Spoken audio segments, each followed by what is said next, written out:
മൂന്നാമത് പറഞ്ഞ വസവാദുൽ ഖബസി. വസവാദുൽ ഖബസി, ഖബസ് എന്ന് പറഞ്ഞാൽ അവിടെ നജസ്സാണ്. നജസ് നീങ്ങലുമാകുന്നു. ഖബസ്, ഖബസ് എന്ന നജസ്.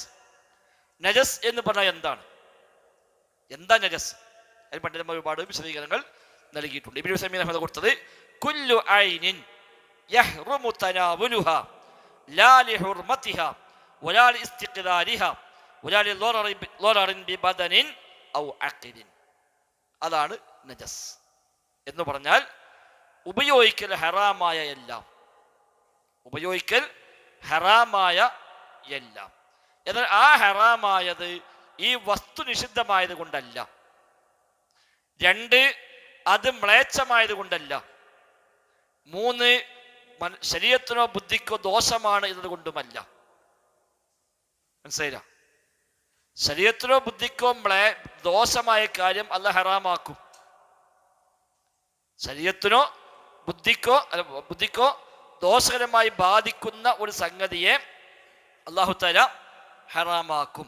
ആ ഹറാമാക്കിയത് കൊണ്ട് അത് നജസാവണമെന്നുണ്ടോ? ഇല്ല.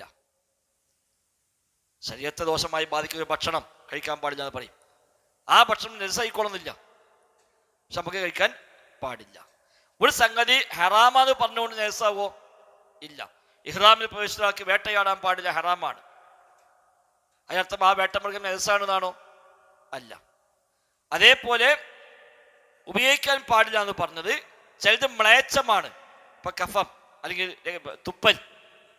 തുപ്പല് മ്ലേച്ഛമാണ്. പക്ഷെ തുപ്പൽ എന്തല്ല? നജസല്ല. കഫല്ല, തുപ്പൽ നജസല്ല, പക്ഷെ തുപ്പൽ മ്ലേച്ഛമാണ്.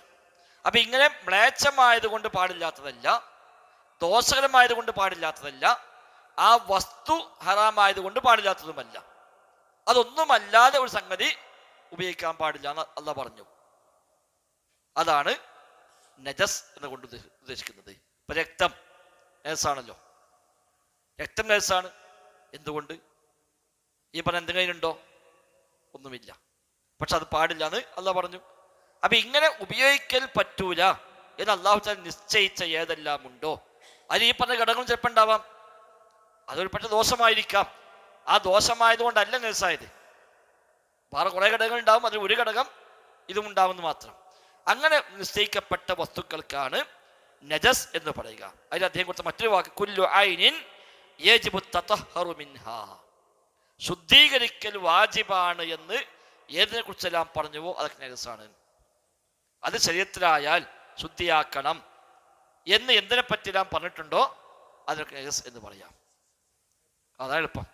ഏതൊക്കെ സംഗതി ശരീരത്തിലോ അല്ലെങ്കിൽ സ്ഥലത്തോ ഒക്കെ ആയിക്കഴിഞ്ഞാൽ ശുദ്ധിയാക്കണം എന്ന് പഠിപ്പിക്കപ്പെട്ട എന്തെല്ലാം ഉണ്ടോ അതെല്ലാം നജസാകുന്നു. അപ്പോൾ സവാദുൽ ഖബസ് എന്ന് പറഞ്ഞാൽ ഈ ഖബസുകൾ നീങ്ങലാകുന്നു.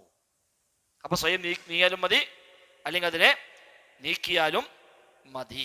അതാണ് ത്വഹാറത്ത്. അപ്പൊ ഏതായാലും ത്വഹാറത്ത് എന്ന് പറഞ്ഞാൽ വഹുവ ഇർതിഫാഉൽ ഹദസി വമാ ഫീ മഅനാഹു വസവാദുൽ ഖബസി. അതാണ് ത്വഹാറത്ത്. ഈ ത്വഹാറത്ത് എന്താന്ന് പറഞ്ഞു. ഇനി നമുക്ക് ത്വഹാറത്ത് എങ്ങനെയാണെന്നുള്ളത് അടുത്തത് മുതൽ പഠിക്കാം.